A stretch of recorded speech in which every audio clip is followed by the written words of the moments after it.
Alors, bienvenue Call of Eons. Vous nous avez déjà le plaisir de jouer, de nous donner un petit aperçu de ce que vous, de votre musique pendant la conférence de presse de l'association Mandora pour présenter le festival Animasia sur le thème de la Corée.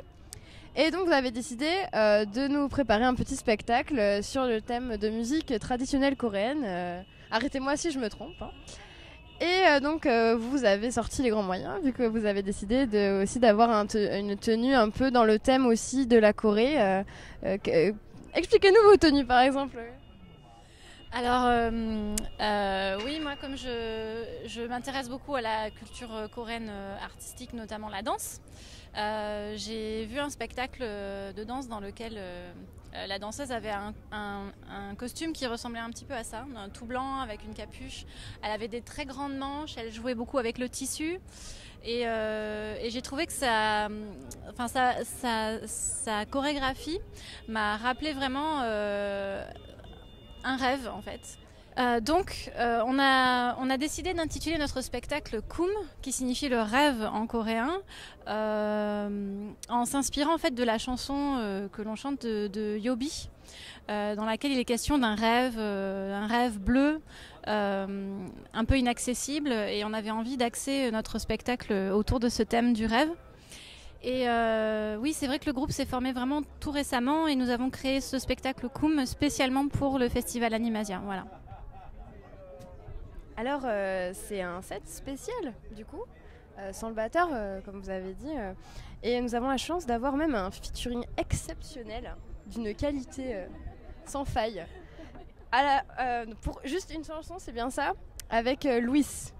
Louis, ici présent. Alors Louis... vous êtes chanteur et connu dans le groupe Duende. Donné qu'il y a plus de consonance quand même latine que geek, hein. Faut dire quand même ce qui est. Alors c'est vrai que moi je suis pas du tout avec la musique que je fais avec Duende, plutôt fusion latine, tout ça et musique espagnole, je suis pas du tout dans l'univers geek ou asiatique. Après moi personnellement, par exemple tout à l'heure on a croisé le joueur du grenier, j'ai regardé toutes ses vidéos. Il y en a beaucoup moi qui dans mon groupe aussi cette culture geek qui se développe de plus en plus. Mais bon, c'est vrai que j'aime bien faire un peu de tout et quand voilà, ces deux ravissantes jeunes femmes m'ont proposé de chanter avec elles, j'ai dit oui d'abord. Ensuite, elles m'ont dit que c'était en coréen, donc je ne pouvais plus revenir en arrière. J'ai écouté la chanson que j'aimais beaucoup, que je trouvais super. Je doutais un petit peu de ma capacité à le faire parce que c'est vraiment très loin de mon univers. Mais j'ai passé un bon moment, j'ai beaucoup aimé ce qu'on a fait. J'ai fait un petit featuring aussi à la guitare pour le plaisir parce qu'en répétition on trouvait ça sympa. Donc voilà, moi j'ai passé un bon moment, mais ce sont des événements auxquels j'aime assister, mais pas en tant que musicien.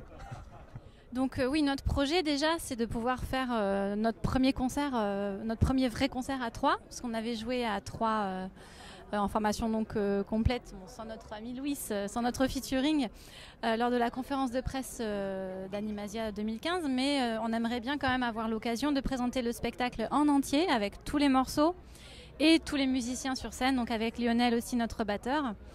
Après, nous avons aussi... prévu des vidéos en fait pour accompagner en fait notre musique, ou alors c'est la musique qui accompagne les vidéos, je sais pas trop dans quel sens ça se fait, mais en tout cas voilà, on a aussi on avait prévu des vidéos, là ça n'a pas malheureusement pas pu se faire pour des questions techniques, mais sinon voilà, notre spectacle on aimerait bien le présenter effectivement dans d'autres conventions qui ont pour thème l'Asie. Et pourquoi pas des événements vraiment centrés sur la Corée. C'est vrai que la Corée du Sud est vraiment à l'honneur cette année, donc on aimerait pouvoir présenter notre spectacle en entier, au complet, cette année en particulier. Après, pour nos projets suivants, on est déjà en préparation d'un autre set, qui serait axé plus sur les jeux vidéo. Donc on vous en dit pas plus, mais peut-être qu'on se verra du coup au Bordeaux Geek Festival avec ce nouveau set. Voilà.